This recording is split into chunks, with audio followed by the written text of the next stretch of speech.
Bueno, vamos a comenzar la clase 4 de la unidad 2, que trata sobre carbohidratos. Es el primer grupo de biomoléculas que vamos a ver en este curso. Los grandes objetivos de esta clase son, primero, conocer cuáles son los 4 grandes tipos de biomoléculas, incluyendo los carbohidratos, pero también los otros. Comprender los monosacáridos, que son como las unidades de construcción de los carbohidratos, y comprender la relación entre las formas lineales y cíclicas de los monosacáridos, saber cómo se asocian covalentemente los monosacáridos para dar moléculas más grandes, oligosacáridos, polisacáridos, e incorporar los oligosacáridos también como partes de moléculas covalentemente unidas a partes que son proteicas y partes que son lipídicas, formando glicoproteínas y glicolípidos. Bien, entonces hablamos de 4 grandes tipos de biomoléculas. Estos 4 grandes tipos son los azúcares o carbohidratos o glúcidos, todo sinónimo, acá arriba, los lípidos, los aminoácidos y proteínas, y los nucleótidos y ácidos nucleicos. Son los 4 grandes tipos de biomoléculas. Para cada uno de esos grandes tipos de biomoléculas, en principio habría moléculas pequeñas y moléculas grandes. Por ejemplo, para los glúcidos o carbohidratos, tenemos en tanto moléculas pequeñas los monosacáridos, unidades de construcción, dijimos antes, y como moléculas grandes los polisacáridos. Para los aminoácidos barra proteínas tenemos justamente las unidades chicas, los monómeros, las unidades de construcción, que son los aminoácidos, y las moléculas grandes, que son las proteínas. Y después para los nucleótidos barra ácidos nucleicos tenemos también los nucleótidos, que son las unidades chiquitas, los monómeros, y los ácidos nucleicos, que son las moléculas grandes correspondientes. En el caso de los lípidos hay una diferencia. Los lípidos no forman moléculas grandes, no forman polímeros, o sea, conjuntos de cientos y miles de átomos todos unidos covalentemente, como si ocurre, como si son los polisacáridos, las proteínas, los ácidos nucleicos. Los lípidos no forman eso. Son moléculas chicas que se pueden agregar por efecto hidrofóbico, pero siguen siendo moléculas independientes. Una molécula de lípido, otra molécula de lípido, otra molécula de lípido.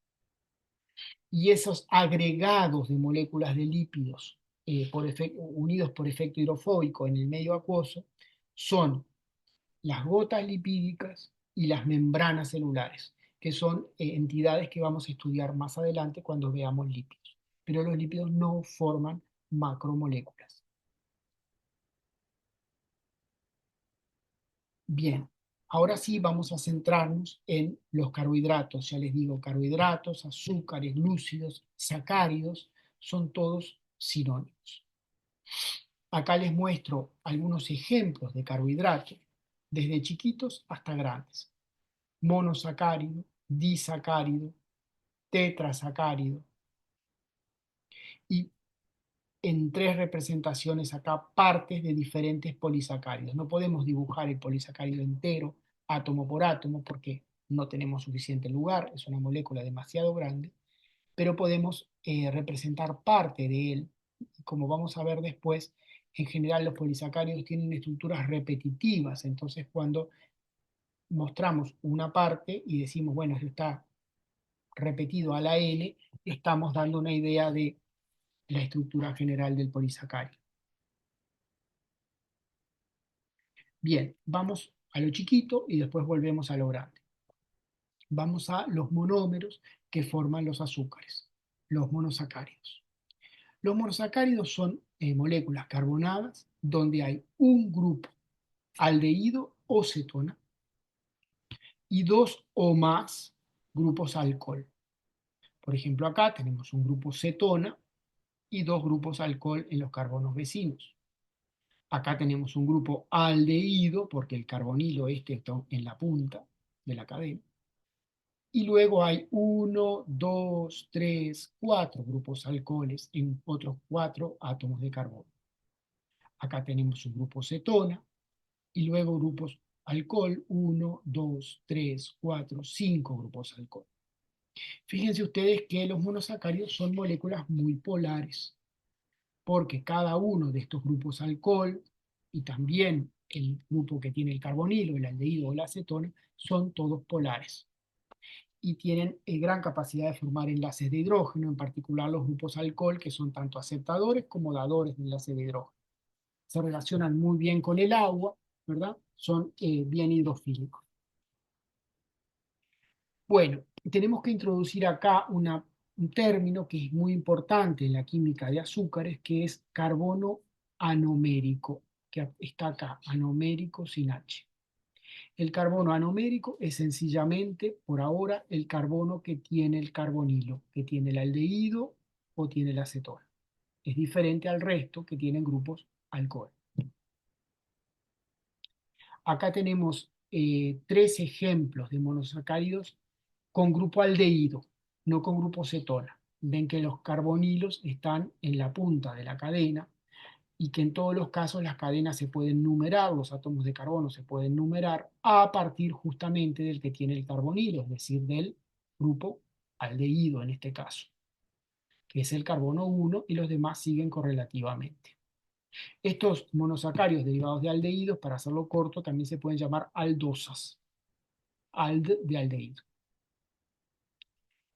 Y esto, por ejemplo, se puede decir que es una aldotriosa, porque es aldo porque tiene un aldehído, y triosa porque tiene 3 átomos de carbono. Podemos decir que esto es una aldopentaosa porque tiene 5. Esto podemos decir que es una aldohexosa porque tiene 6. Similarmente, podemos plantear algunos monosacáridos derivados de cetonas, a los cuales, análogamente a aldosas, le podemos llamar cetosas con C, que derivan de cetonas. Fíjense ustedes que tenemos grupo cetona acá, grupo cetona acá, grupo cetona acá, y la cadena carbonada se numera a partir del extremo más cercano al grupo cetona, el extremo más cercano al carbonilo. O sea que el carbono 1 es este y el 2 es el que tiene el grupo cetona, que es la posición usual del grupo cetona en los monosacáridos, la posición 2. Esto podemos decir que es una acetotriosa, esto que es una acetopentaosa, esto que es una acetohexosa. Bien, y ahora es que se empieza a complejizar un poquito la historia de los monosacáridos. Y esto viene así. En el medio acuoso ocurre que hay una reacción química que tiene lugar sin necesidad de catálisis entre el grupo alcohol y el grupo aldehído o cetona. Acá es aldehído, pero si fuera cetona, lo mismo. Y esa reacción que ahora vamos a ver da lugar, acá está la reacción intramolecular, da lugar a un anillo de 6 o a veces de 5 átomos, de los cuales uno es un oxígeno. En este caso es un anillo de 6 átomos, ¿ven? Donde uno es un oxígeno y los otros son carbonos. Fíjense ustedes lo que pasó. Esto y esto es exactamente la misma molécula. Se dibujó en lo que serían dos conformaciones diferentes. Recuerden que los enlaces covalentes simples rotan, entonces esto se termina pudiendo torcer. Y en esta conformación, este grupo alcohol que corresponde al carbono 5, 1, 2, 3, 4, 5, quedó cercano al carbonilo del aldehído y puede reaccionar con él. Cuando reacciona, este átomo de oxígeno que era del alcohol en la posición 5 se conecta covalentemente con el carbono que tenía el aldehído y nos termina quedando esta disposición de átomos así. Ya no hay aldehído, ya no hay carbonilo, nos queda un hidroxilo, un OH unido al carbono que tenía el aldehído, el carbono anomérico, y un H, que era el H acá del aldehído, y ese carbono a su vez se conecta al oxígeno, este que puentea para cerrar el anillo. Esto es una de las, digamos, variantes en que puede ocurrir esto. Por supuesto que va a ser un poquito diferente si acá este grupo en vez de ser aldehído es cetona, un poquito diferente si el azúcar es de 5 átomos de carbono en vez de 6. Se pueden formar anillos, ya les dije, de 5 átomos en total, uno de oxígeno, 4 de carbono. Hay pequeñas variantes, pero lo importante es, reacciona un alcohol de la propia molécula con el carbonilo del aldehído o la cetona de la misma molécula, y el átomo de oxígeno que era de ese alcohol queda puenteando entre dos átomos de carbono, de manera que se forma un anillo, se forma una forma cerrada, una forma cíclica del azúcar. Bueno, en esa forma cíclica, el carbono anomérico, que se sigue llamando carbono anomérico, y eso es muy importante, justamente el llamarle carbono anomérico lo identifica a ese carbono independientemente de que esté en la forma abierta o en la forma cerrada, siempre es el carbono anomérico. Ese carbono anomérico en la forma cerrada, en la forma cíclica, queda unido a este OH, pero esto no forma un grupo alcohol, no es un grupo alcohol. ¿Por qué? Porque el carbono anomérico, está unido a un segundo heteroátomo, un segundo átomo de oxígeno, está unido a uno, dos oxígenos. Eso no es un alcohol, eso es un grupo químico que, si quieren saber, se llama un hemiacetal. Y si esto proviniera de una cetona, tal que acá en vez de un H siguiera la cadena carbonada, esto se llamaría un hemicetal, que está escrito acá. Hemiacetal cuando proviene de aldehído, hemicetal cuando proviene de cetona. En la forma cíclica, el átomo de carbono anomérico, tanto en aldosas como en cetosas, tanto si termina formándose un hemiacetal o un hemicetal, queda unido a dos átomos de oxígeno. Eso es lo que distingue al carbono anomérico de los monosacáridos cuando estos dan lugar a la forma cíclica. El carbono anomérico en la forma abierta tiene un carbonilo, aldehído o cetona.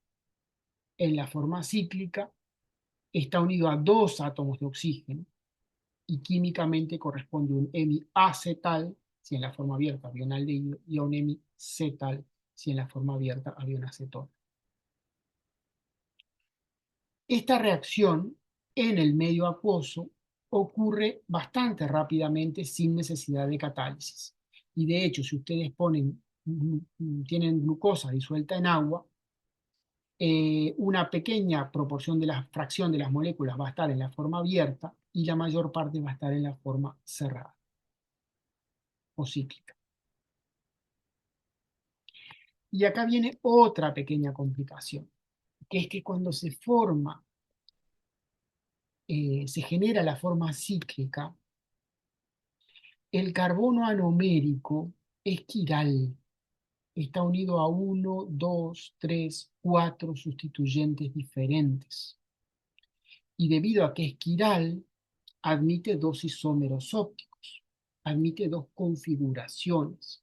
Esas dos configuraciones, que son esta y esta, difieren en la orientación, acá está, del OH, si ustedes quieren. O podrían decir que difieren en la orientación del H, pero bueno, solemos decir que difieren en la orientación de este OH, de este hidroxilo anomérico, que le decimos al hidroxilo unido al carbono anomérico. Estas dos formas cíclicas, que son isómeros ópticos unas de otras, se llaman la forma alfa y la forma beta del monosacárido cíclico. Y ambas en el medio acuoso están en equilibrio con la forma abierta. O sea que a través de la forma abierta están ambas en equilibrio la una con la otra. Este equilibrio otra vez es relativamente rápido, sin necesidad de catálisis. Y bueno, quizá ustedes se acuerdan de una práctica que se hacía en secundaria, que es práctica de laboratorio, que se llamaba la muta rotación de la glucosa, donde se partía de una de estas formas pura, ya sea la alfa o la beta glucosa, y a lo largo de minutos, digamos, se estudiaba su interconversión a la otra, la beta o la alfa, ¿verdad? Y se estudiaba por los cambios en la capacidad de girar el ángulo de la luz polarizada, ¿tá? Porque son dos isómeros ópticos, son ambos ópticamente activos, pero de maneras diferentes, ¿tá?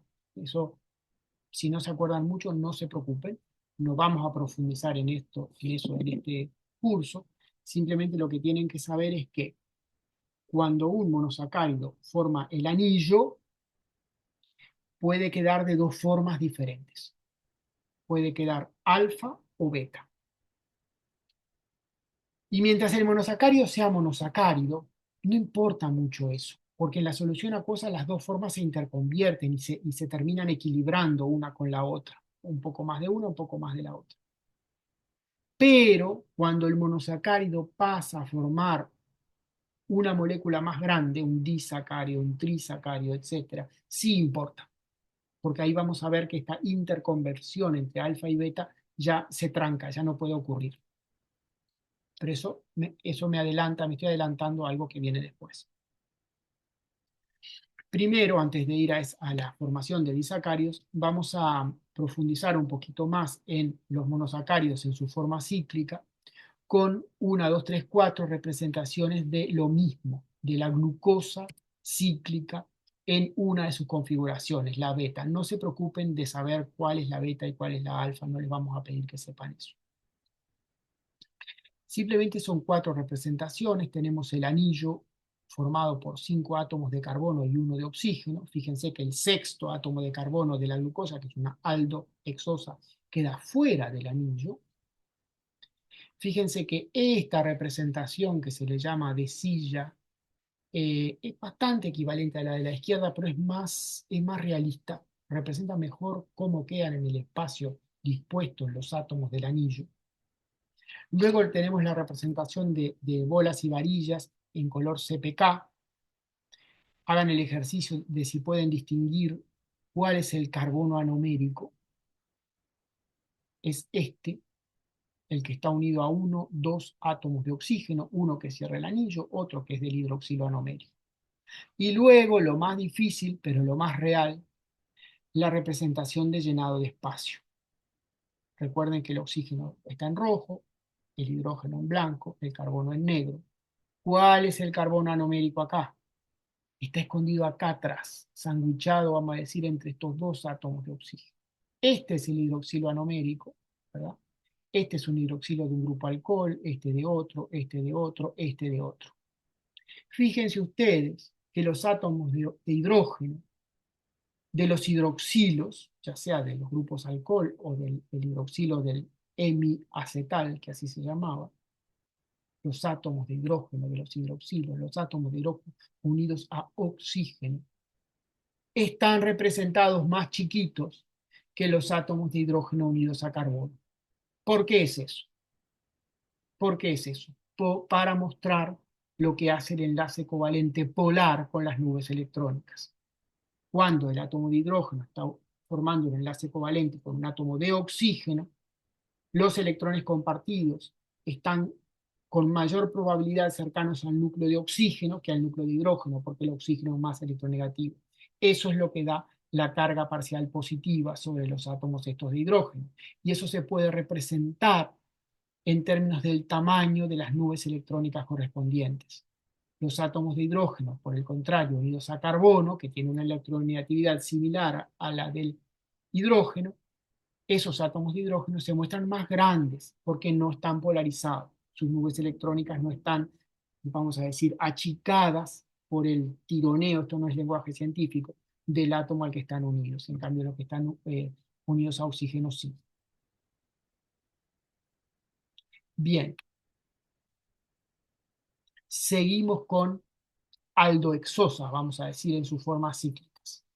Tenemos de vuelta la glucosa en su forma cíclica. Y ahora tenemos a otras dos moléculas que ya no se llaman glucosa, se llaman galactosa y manosa.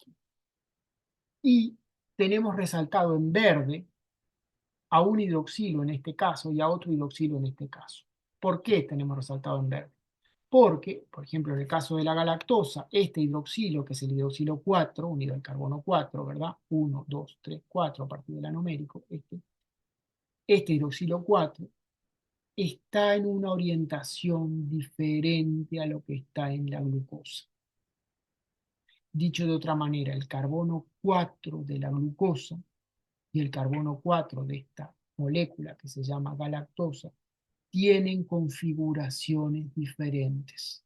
Tienen los mismos sustituyentes, H, la cadena carbonada para un lado, la cadena carbonada para el otro, y OH, pero la configuración es diferente. El hidroxilo está orientado en direcciones opuestas. Dicho de otra manera, este carbono 4, igual que varios otros carbonos de esta molécula, es quiral y admite dos configuraciones que dan lugar a dos isómeros óptimos. Ahora, contrariamente a lo que pasaba con el carbono anomérico, vamos a volver acá al carbono anomérico, contrariamente a lo que pasaba con el carbono anomérico, cuya configuración en la glucosa libre se podía interconvertir entre alfa y beta, porque esto se abre y se vuelve a cerrar de otra manera, fácilmente por esta reacción que es bastante rápida, sin necesidad de catálisis entre la forma cerrada y abierta de los monosacáridos. Contrariamente a eso, esta interconversión de configuración acá es dificilísima. Acá hay que romper enlaces covalentes que son súper complicados de romper. Para hacerlo precisamos una enzima específica que por un mecanismo bastante complicado pueda catalizar el darse vuelta de este OH que quede para arriba y este H quede para abajo y entonces tengamos la galactosa. Por eso es que a estas dos moléculas le llamamos monosacáridos diferentes. No es trivial pasar de la una a la otra. Es más, la galactosa está en los alimentos. Hay gente que tiene intolerancia a la galactosa porque le falta justamente la enzima que la convierte en glucosa, digamos así, y simplificadamente, y esa gente se puede enfermar mucho si come galactosa. Y lo único que cambia en relación a la glucosa es que el OH está para otro lado, pero esto es una molécula diferente. De similar manera, tenemos la manosa, otra aldohexosa, donde el carbono 2, ahora, de vuelta el anomérico es el 1 acá, este es el 2, el carbono 2 tiene una configuración opuesta a la que tiene la glucosa, y de la misma manera no hay interconversión fácil, rápida, y esto es otro monosacárido diferente. Y así, cada uno de estos carbonos que son quirales y que no son el anomérico, o sea, el 2, el 3, el 4 y el 5 en el caso de las aldoxosas, eh, tiene dos configuraciones posibles y las combinaciones de estas diferentes configuraciones de carbonos que son quirales y que no son el anomérico nos dan lugar a diferentes tipos de monosacáridos, diferentes tipos de aldoexosas. Y después están las cetoexosas, y después están las aldopentosas, después están las cetopentosas, etcétera. Entonces, las propiedades biológicas de los tres monosacáridos mostrados son muy diferentes, porque las enzimas son, vamos a ver después, son exquisitamente selectivas. Una enzima que agarra y cataliza la fosforilación de la glucosa no va a hacer lo mismo con la galactosa, no va a hacer lo mismo con la manosa, y así. Esto ya lo dije. Y esto no lo he dicho todavía. Podríamos tener un monosacárido donde todas estas posiciones quirales de la glucosa estén invertidas. O sea, un monosacárido que sea la imagen especular de la glucosa. Podríamos tener, no, existe, pero no es biológicamente muy importante. Y vamos a dejar por acá, no vamos a profundizar más, después ustedes en bioquímica van a profundizar en esta cosa. Otra cosa que tenemos que decir sobre los monosacáridos. En la práctica, los oligo y polisacáridos de los seres vivos están formados por monosacáridos, tal como los definimos hasta ahora, aldehídos o cetonas con varios grupos alcohol, conjuntamente con una serie de moléculas que no se ajustan exactamente a esa definición anterior, que se parecen a la definición anterior, pero que tienen modificaciones. Y son los que llamamos monosacáridos modificados. Los monosacáridos modificados tienen un grupo aldehído o cetona y uno o más grupos alcohol. Pero en alguna de las posiciones o en algunas de las posiciones donde uno esperaría un grupo alcohol, resulta que tienen otros grupos químicos. Por ejemplo, puede haber un ácido carboxílico perdón, donde uno esperaría un alcohol, o una amina, donde uno esperaría un alcohol, o una amida, donde uno esperaría un alcohol.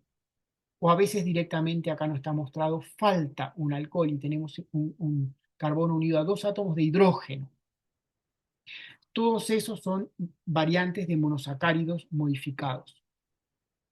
Son monosacáridos modificados, pero en definitiva su función biológica es la de monosacáridos. Químicamente no encajan en la definición estricta de monosacáridos. Biológicamente son monosacáridos. Se forman oligosacáridos junto con los monosacáridos no modificados, forman polisacáridos en casos junto con los polisacáridos no modificados. La química biológica de los azúcares los abarca perfectamente y no son rarezas, son súper comunes.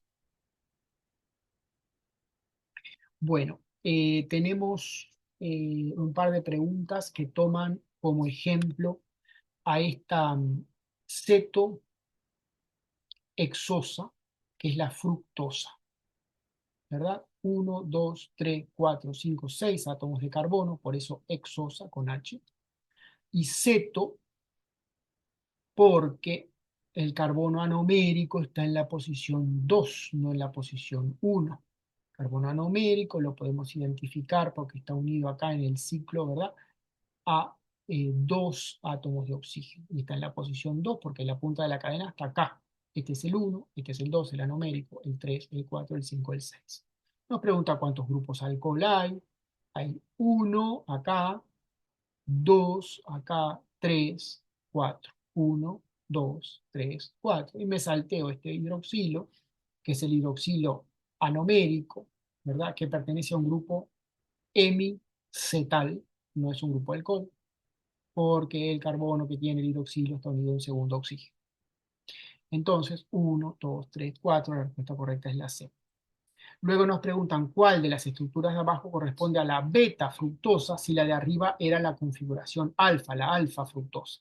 Entonces, para ir de la alfa a la beta, de la beta a la alfa, tenemos que dar vuelta la configuración del carbono anomérico. Para eso había que identificar el carbono anomérico primero, cosa que ya hicimos. Si damos vuelta a la configuración de este carbono, nos va a quedar el CH2OH para abajo en relación a cómo está representada la molécula. El para abajo no es absoluto, es relativo al resto de la molécula. Y el hidroxilo nos va a quedar para arriba.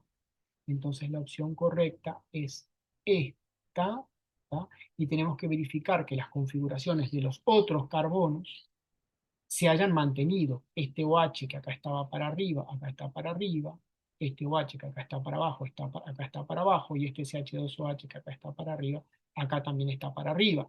Si damos vuelta uno de los carbonos quirales que no es el anomérico, terminamos con una cetohexosa que no es la fructosa. Terminamos con otra cetohexosa. Luego nos presentan una molécula más extraña todavía, que no por extraña deja de ser una molécula muy abundante en nuestro cuerpo e importante, que se llama el ácido N-acetilneuramínico, que es un monosacárido, pero evidentemente es un monosacárido modificado, como ustedes pueden ver, tiene varias cosas raras. Nos pregunta qué grupos funcionales químicos que no están presentes en todos los monosacáridos hay en la molécula. ¿Qué grupos funcionales químicos justamente propios de un monosacárido modificado hay? O sea, grupos funcionales que no son ni alcohol, ni aldehído o cetona, porque esos hay en todos los monosacáridos.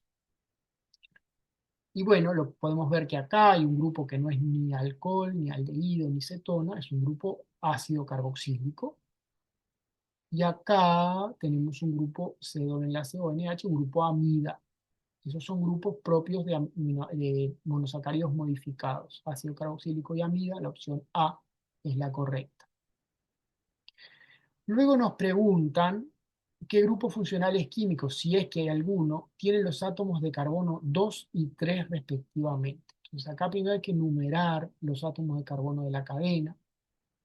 Hay que empezar por el extremo más cercano al anomérico. El anomérico está acá, este carbono unido a dos oxígenos, está en la posición 2, pero la posición 1 es este, es el que tiene el ácido carboxílico.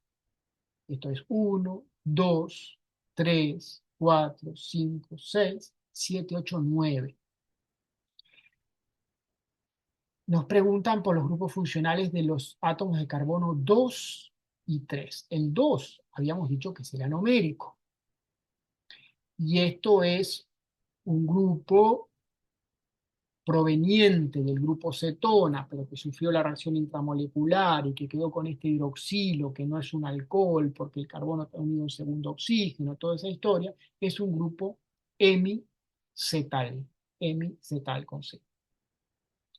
Y luego tenemos la posición 3. ¿Qué pasa en la posición 3?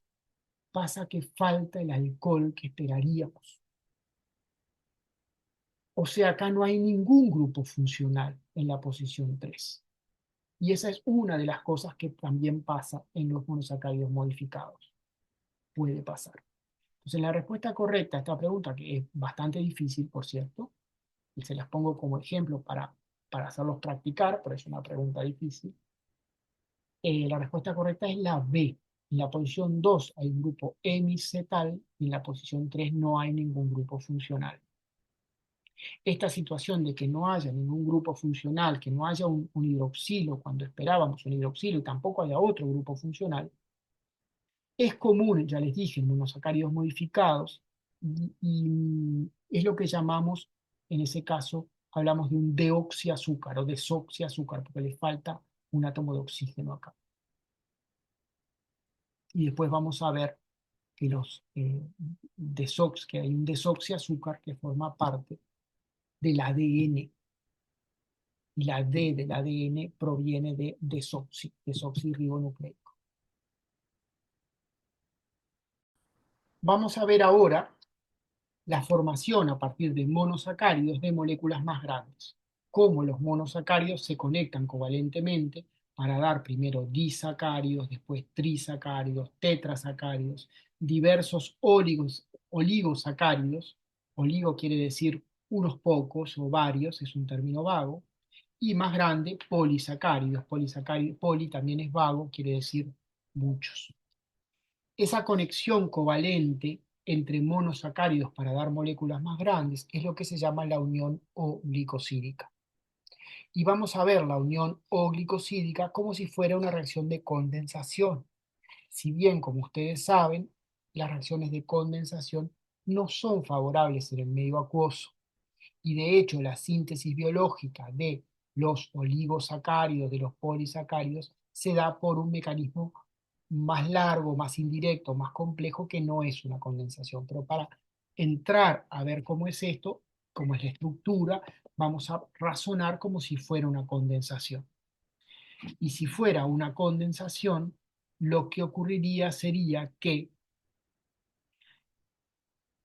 el OH unido al carbono anomérico de un monosacárido en su forma cíclica se pierde y va a formar una molécula de agua junto con un H de un hidroxilo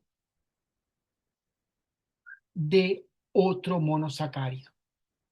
Entonces, el OH proveniente que estaba unido al carbono anomérico, siempre tiene que participar un carbono anomérico en forma cíclica, se junta con un H de un hidroxilo que está presente en otro monosacárido y condensa, digamos, para dar una molécula de agua.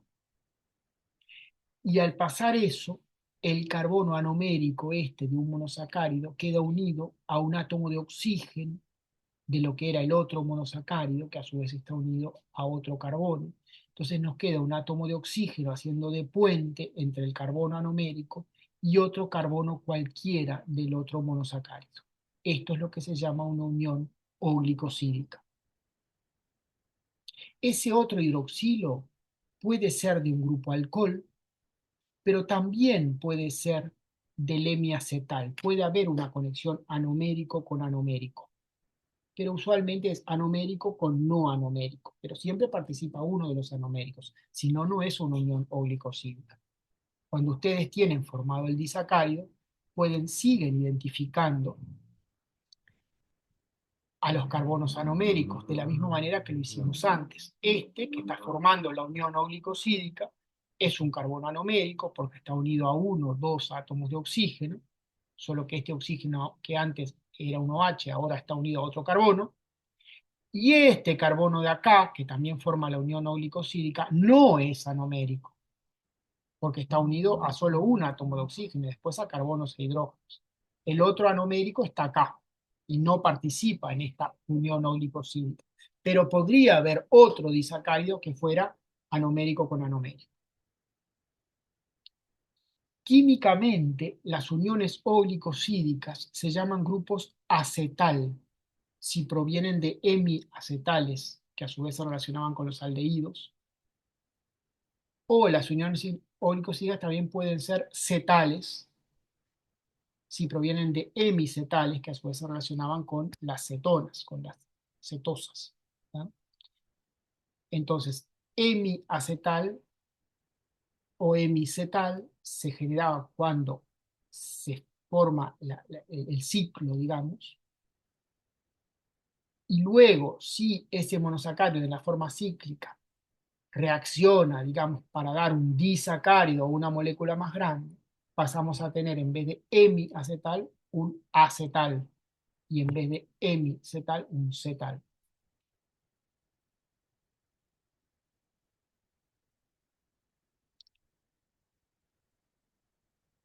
Una cosa que creo que les mencioné antes. El átomo de carbono anomérico que participa en la unión oglicosídica queda fijo en su configuración alfa o su configuración beta. Ya no puede intercambiarse, ya no está en equilibrio en el medio acuoso con la forma abierta, y entonces puede intercambiarse entre alfa y beta. Queda fijo en alfa o fijo en beta. Y que esté en alfa o que esté en beta el carbono anomérico que está participando de la unión oglicosídica, da lugar a moléculas diferentes. No es lo mismo, yo qué sé, el disacárido formado por glucosa y glucosa cuando el carbono anomérico de la primera glucosa está en alfa que cuando está en beta. Y tampoco es lo mismo que esté conectado después en la otra unidad de glucosa al carbono 4, como está acá, o si estuviera conectado al carbono 3, o al 6, o al 2, o al 1, son moléculas diferentes, por supuesto. Este otro carbono anomérico acá, que está en la forma, todavía en la forma de acetal, y tiene su OH, no está formando unión glicosídica con otra parte de la molécula. Bueno, a este se le aplican todas las cosas que dijimos primero. En solución acuosa, establece equilibrio con la forma abierta, puede intercambiar la configuración entre alfa y beta, todo eso. Pero para este otro, que está formando el acetal, que está formando la unión glicosídica, no se aplican esas cosas, no se equilibra con la forma abierta, con la forma aldehído, queda fijo en alfa o en beta. Bien, acá tenemos una preguntita que va más que todo al concepto de que las uniones oglicosídicas también se pueden formar, así como se forman entre monosacárido y monosacárido, también se pueden formar entre monosacárido y otras moléculas XXX, mientras esas otras moléculas tengan un hidroxilo. Entonces, nos muestran un ejemplo que es una molécula que no conocemos, que se llama oleandrina, que se saca del laurel de jardín y tiene acción sobre el corazón. Y bueno, hay que considerar esta molécula, ¿no? Hay que mirarla, qué es lo que veo acá, y primero que podemos ver es que esta parte de acá parece un monosacárido. Y esto acá parece su carbono anomérico, porque es un carbono unido a dos átomos de oxígeno. Entonces, este es un ejemplo porque este carbono numérico, perdón, está unido a un oxígeno, que a su vez está unido a otro carbono. Ese otro carbono no es de un segundo monosacárido, porque esta molécula no se parece en nada a un monosacárido. Pero no deja de ser una unión oglicosídica, igual, porque en ella participa un monosacárido unido por su carbono numérico, formando una, un grupo eh, acetal. Esto sigue siendo un grupo acetal. Está. Entonces, bueno, ya medio les contesté la pregunta antes de leerla, pero bueno, dice, ¿cuál de los átomos marcados de 1 a 3, si es que alguno es un carbono anomérico, nos muestran este, que no está ni siquiera en una unidad monosacarídica, nos muestran este, que no es anomérico, pues está unido a un solo átomo de oxígeno, y nos muestran este, que es el que ya les dije, es el anomérico. La respuesta correcta es la C, es el carbono 3. Y luego nos pregunta, la hidrólisis de la molécula dejará libre en el monosacárido un grupo hemiacetal y en el otro compuesto, ¿qué grupo dejará libre? Y el otro grupo es un alcohol, porque este es un carbono que está unido a un oxígeno y a ningún otro heteroátomo. Cuando planteemos los productos de hidrólisis, tenemos que meterle un OH al monosacárido libre que se va a formar y un H a este oxígeno que va a quedar formando entonces un OH unido a carbono que no está unido en un segundo heteroátomo, va a ser un grupo alcohol. Entonces la respuesta correcta es la D, alcohol. Y acá está mejor mostrado cómo es la hidrólisis, ¿verdad? Nos queda, acá estaba el acetal, nos queda un hemiacetal acá, y acá de este lado nos queda un alcohol, ¿verdad? Un OH de la molécula de agua fue a parar a esta molécula, y un H de la molécula de agua fue a parar acá, y nos queda un grupo alcohol. Bueno, ahora tenemos algunos pequeños ejercicios basados en la sacarosa, el azúcar de mesa. Acá está la fórmula. Primero nos preguntan si está formada por aldosas o por cetosas o por ambas cosas. Y luego nos preguntan sobre la unión oglicosídica. Nos preguntan qué tipo de hidroxilo, además del hidroxilo anomérico, formó, digamos, esa unión oglicosídica. Entonces, lo primero es identificar los átomos de carbono anomérico, siempre, con los azúcares. Y los identificamos porque están unidos a dos átomos de oxígeno, este carbono, y este otro carbono también unido a dos átomos de oxígeno. Fíjense ustedes, y esto responde la segunda parte de la pregunta, que acá tenemos una unión anomérico con anomérico. No siempre es así en los disacáridos, muchas veces es anomérico con alcohol, pero acá es anomérico con anomérico, los dos conectados en la unión oglicosídica, o sea que se puede considerar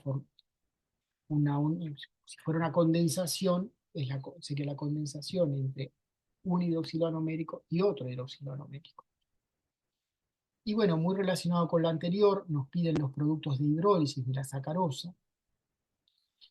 Y los productos de hidrólisis de la sacarosa, que se llaman, bueno, glucosa y fructosa, ustedes no tienen por qué saber eso, son así. O sea, cortamos acá, ¿verdad? Y completamos con un OH de un lado y un H del otro que provienen de una molécula de agua, ¿verdad? Y de hecho estamos completando el hidroxilo alomérico, el hemiacetal de un lado, y el hidroxilo anomérico, que es un hemicetal, porque esto proviene de cetono, del otro. Bien, ahora vamos a ver un ejemplo de un tetrasacárido. Y este tetrasacárido, por supuesto, formado por 4 unidades monosacarídicas conectadas por uniones oglicosídicas, ni que hablar, este tetrasacárido nos introduce al concepto de ramificación. ¿Qué es ramificación? Es esto que pasa acá, ¿verdad? Esta unidad monosacarídica o residuo monosacarídico se puede llamar, está conectada a otras 3. O sea que compuesto, digamos, este oligómero que se dice formado a partir de 4 monómeros, no es lineal. No es como un trencito donde cada vagón o está en la punta o está conectado a otros 2. Acá hay un vagón, entre comillas, que está conectado a otros 3 e introduce una ramificación. Los azúcares son el único tipo de biomoléculas que forman polímeros ramificados, o oligómeros ramificados. Después vamos a ver que los polipéptidos o los péptidos más en general formados a partir de aminoácidos son lineales. Y los ácidos nucleicos formados a partir de nucleótidos son lineales. Pero los oligosacáridos y los polisacáridos pueden y suelen ser ramificados. fíjense ustedes que sea un oligosacárido o polisacárido ramificado o no, siempre ocurre que hay en la molécula como máximo un hidroxilo anomérico, porque los otros están formando uniones oglicosídicas, están formando grupos acetal o eventualmente cetal, usualmente son acetal, se trata de aldosas. Y hay uno solo que está en la forma hemiacetal, hay uno solo que tiene la posibilidad en solución acuosa de abrirse y cerrarse, ¿verdad? De estar en equilibrio con la forma que tiene el carbonilo, usualmente un aldehído.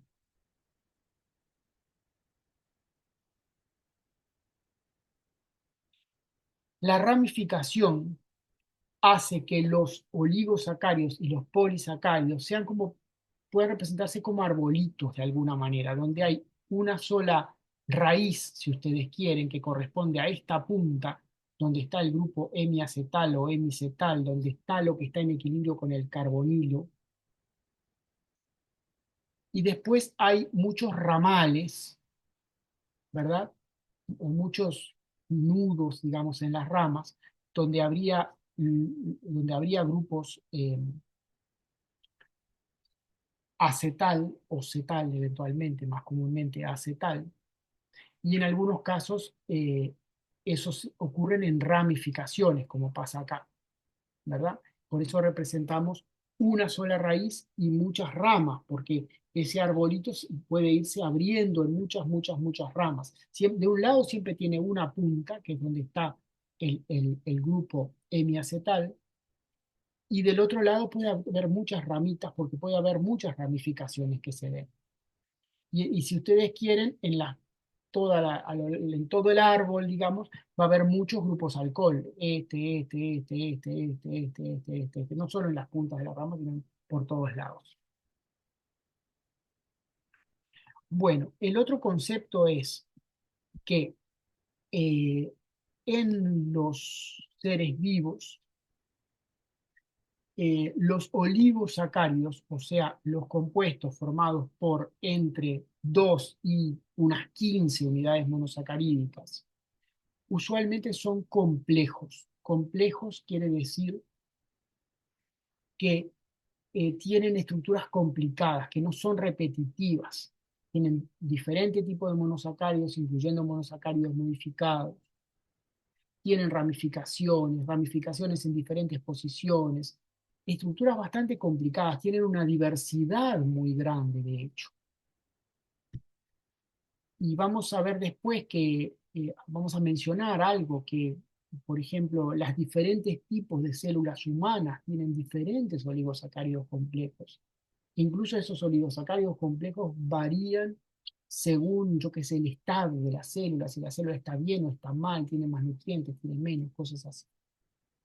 Ahora, esos que llamamos oligosacáridos complejos casi siempre no están sueltos, no están como moléculas libres, sino que están covalentemente unidos a proteínas o a lípidos, formando lo que se llaman glicoproteínas o glicolípidos, o sea, proteínas o lípidos que tienen grupos azúcar covalentemente unidos.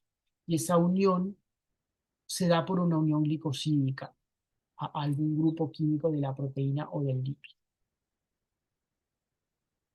Entonces, la mayoría de los oligosacáridos, en particular diría en las células animales, que es en lo que más nos concentramos en este curso, son complejos y más que libres están unidos por uniones glicosídicas a proteínas y a lípidos.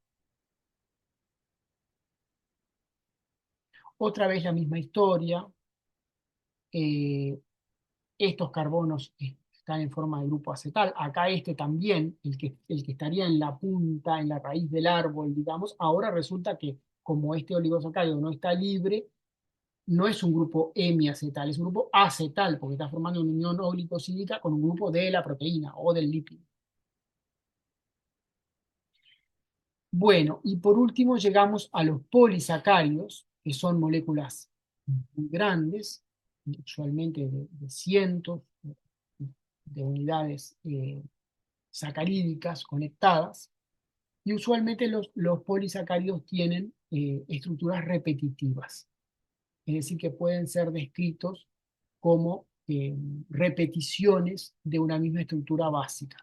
Por ejemplo, el glucógeno, que es un polisacárido de reserva energética que tenemos en células de nuestro cuerpo, en particular en el hígado, en el músculo, se puede describir como glucosa en conexión alfa 1,4, o sea, el anomérico de una en configuración alfa, conectado con el hidroxilo en posición 4 de la otra, y así sucesivamente, glucosa alfa 1,4, glucosa alfa 1,4, glucosa alfa 1,4, etcétera, que es esta cadena de acá, o una de estas cadenas de acá, donde cada hexágono es una unidad monosacarídica. Pero además el glucógeno tiene ramificaciones de glucosa alfa 1,6. O sea, hay algunos puntos donde una unidad de glucosa se conecta con otras tres, digamos, a través de su carbono anomérico con una, a través de su carbono 4 con otra, y lo que forma la rama propiamente, digamos, a través de su carbono 6 con otra, que inicia otra cadena, a su vez de glucosa alfa 1,4. Entonces, unidad repetitiva, o sea, estructura repetitiva, debí decir, y algunas ramificaciones que luego dan lugar a nuevas cadenas repetitivas, ¿verdad? Cada una de estas cadenas es glucosa alfa 1,4, y acá en las ramificaciones, acá, hay glucosa alfa 1,6. El almidón, que es un polímero de reserva de las plantas, es bastante parecido al glucógeno, con diferencias cuantitativas. La celulosa, que es un polímero estructural de las plantas, es, en vez de ser glucosa alfa 1,4, es glucosa beta 1,4. Y esa diferencia entre alfa y beta alcanza para determinar que nosotros podamos alimentarnos de almidón, como el que viene en la papa, en la harina, etc., y no podamos alimentarnos de celulosa, que por cierto es sumamente abundante en la naturaleza. Bueno, como vocabulario de esta clase tenemos que incorporar carbohidrato, glúcido, azúcar, sacárido, también no está escrito acá como sinónimos, monosacárido, oligosacárido, polisacárido, aldosa y cetosa, triosa, tetraosa, etc. Carbono anomérico, muy importante, hidroxilo anomérico, el OH unido al carbono anomérico. Formas abierta o lineal, y por otro lado cíclica o cerrada de monosacáridos. Estos grupos, hemiacetal, hemicetal, acetal, cetal, monosacárido modificado, unión oglicosídica y polímero, importante, polímero lineal y ramificado. Bueno, y acá terminamos la clase.